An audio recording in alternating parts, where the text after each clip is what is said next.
जय श्रीमान नारायण। आइए फिर से स्वागत है आपके अपने YouTube चैनल आचार्य पंडित अजय शर्मा में। आइए प्रिय बंधुओं, आज आप सुनेंगे विष्णु पुराण के दूसरे अंश में 10वें अध्याय की कथा। अगर आपने अभी तक पिछले अध्यायों की कथा नहीं सुनी है तो कृपा करके हमारे YouTube चैनल पर विष्णु पुराण अंश 1 और अंश 2 के नाम से प्लेलिस्ट तैयार कर दी गई है। वहां पर आपको पिछले सभी अध्यायों की कथा सुनने के लिए मिल जाएगी। इन 4 महीनों में विष्णु पुराण की कथा सुनने का अधिक महत्व बताया गया है। विष्णु पुराण के अनुसार विष्णु भगवान नारद जी से कहते हैं कि जो भी भक्त चातुर्मास के महीने में विष्णु पुराण की कथा सुनता एवं सुनाता है उसे मेरे परम एवं दुर्लभ वैकुंठ लोक की प्राप्ति होती है। तो प्रिय बंधुओं, इस मौके को हाथ से ना जाने दें। प्रिय बंधुओं, विष्णु पुराण की कथा को पूरा अवश्य सुनें। तो प्रिय बंधुओं, आइए कथा प्रारंभ करते हैं। आज आप सुनेंगे विष्णु पुराण के दूसरे अंश में 10वें अध्याय की कथा। इस अध्याय में 12 सूर्यों के नाम एवं अधिकारियों का वर्णन किया गया है। तो आइए कथा प्रारंभ करते हैं। बोलिए विष्णु भगवान की जय, लक्ष्मी नारायण भगवान की जय। श्री पाराशर जी बोले, आरोह एवं अवरोह के द्वारा सूर्य की 1 वर्ष में जितनी गति है उसे संपूर्ण मार्ग की दोनों काष्ठाओं का अंतर 180 मंडल है। सूर्य का रथ प्रतिमास भिन्न भिन्न आदित्य, ऋषि, गंधर्व, अप्सरा, यक्ष, सर्प और राक्षस गणों से अधिष्ठित होता है। हे मैत्रेय, मधुमास यानी कि चैत्र मास में सूर्य के रथ में सर्वदा धाता नामक आदित्य, क्रतु, स्थला, अप्सरा, पुलस्त ऋषि, वासुकी सर्प, रथभ्रक, यक्ष, हेति राक्षस और तुम्बुरु गंधर्व ये 7 मासाधिकारी रहते हैं तथा अर्यमा नामक आदित्य, पुलह ऋषि, रजोथा, रथोजा, यक्ष, पुंजिक, स्थला, अप्सरा, प्रहेति राक्षस, कक्षवीर सर्प और नारद नामक गंधर्व ये वैशाख मास में सूर्य के रथ पर निवास करते हैं। हे मैत्रेय, अब ज्येष्ठ मास में निवास करने वालों के नाम सुनो।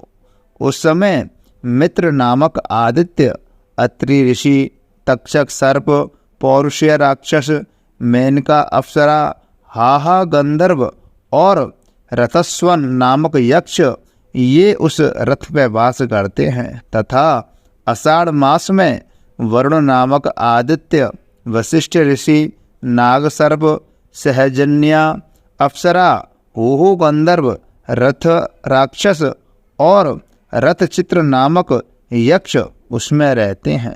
श्रावण मास में इंद्र नामक आदित्य, विश्वावसु गंधर्व, स्त्रोयक्ष, अलापुत्र सर्प, अंगिरा ऋषि, प्लोमजा अप्सरा और सर्पी नामक राक्षस सूर्य के रथ में बसते हैं तथा भाद्रपद में विवस्वान नामक आदित्य, उग्रसेन गंधर्व, भृगु ऋषि, आरोणक रक्ष, अनुमलोचा अप्सरा, शंखपाल सर्प और व्याघ्र नामक राक्षस का उसमें निवास होता है।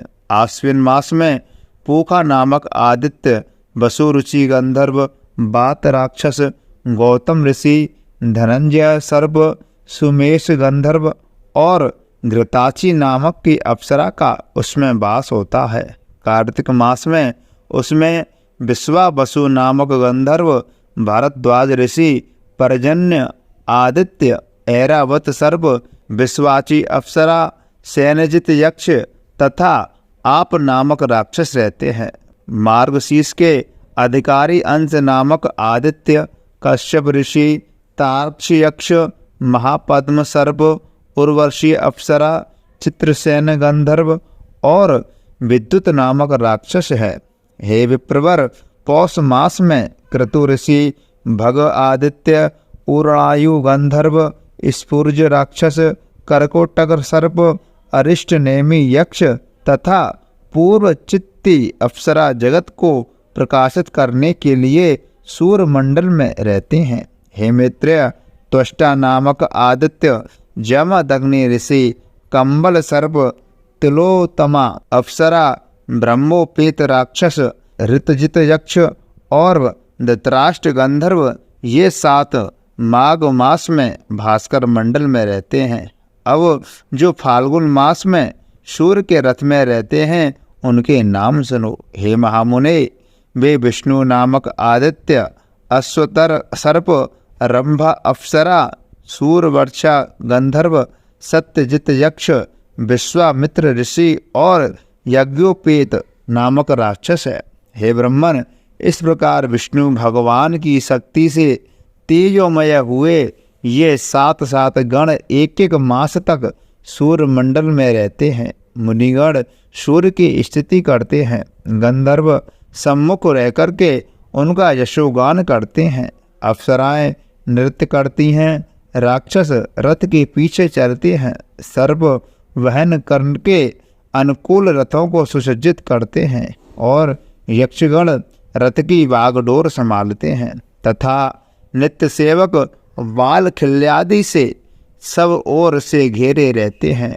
हे मुनि सत्तमा, सूर्य मंडल के ये 7 गण ही अपने अपने समय पर उपस्थित होकर के शीत, ग्रीष्म और वर्षा आदि के कारण होते हैं। प्रिय बंधुओं, ये रही विष्णु पुराण के दूसरे अंश में 10वें अध्याय की कथा। तो बोलिए विष्णु भगवान की जय, भक्तवत्सल भगवान की जय, सर्व देवी देवतान की जय।